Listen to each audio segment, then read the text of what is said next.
Hi guys! Welcome back to my YouTube channel. For today's video guys, meron akong tips sa inyo paano magkaroon ng a foreigner boyfriend and to be magiging asawa or Guys, punta kayo sa dating site na alam nyo kung ano man yung mga dating site na gusto nyo puntahan. O i-recommend ko sa inyo yung Asian Dating or Filipino Cupid. Guys, ang tip ko sa inyo, umpisa pa lang, yung profile, yung mga picture nyo na ilalagay dun guys. Very simple. Tsaka, walang revealing na katawan.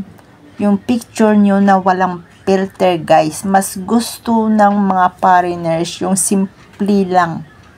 Kasi pag nakita nila na naka-filter ka or nakikita nila na nice dress, yung presentable naman, hindi naman yung over. Kasi sasabihin nila na ano ka yung magastos or yung socialin. Ayaw nila yung mga ganun. So, kung napapansin nyo guys, mostly ang mga naaasawa ng foreigner, mga simple lang sila. So, nga, minsan nasasabi nyo mga exotic beauty. Kasi yun ang gusto nila. Tsaka isa pa guys, maging honest lang kayo.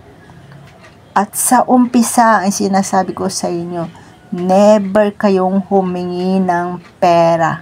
Kasi red flag yun sa kanila. At isa pa yung magtatanong kayo kung ano yung trabaho nila.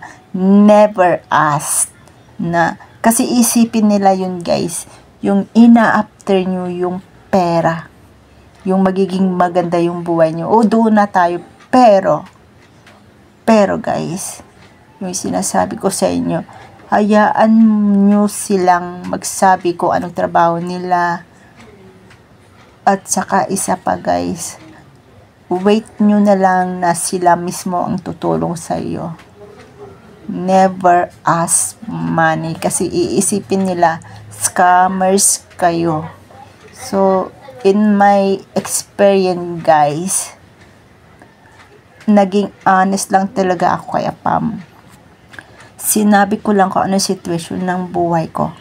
At never din ako, sa akin kasi I'm not afraid of rejection eh. Sinasabi ko kung ano ako, sino ako.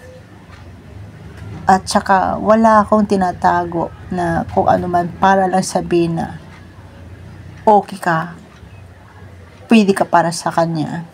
Sa akin kasi yung tanggapin mo ako ano meron ako.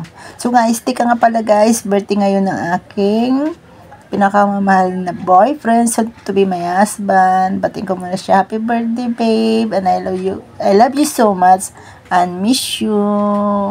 Thank you for watching guys, and more tips to come. Stay tuned.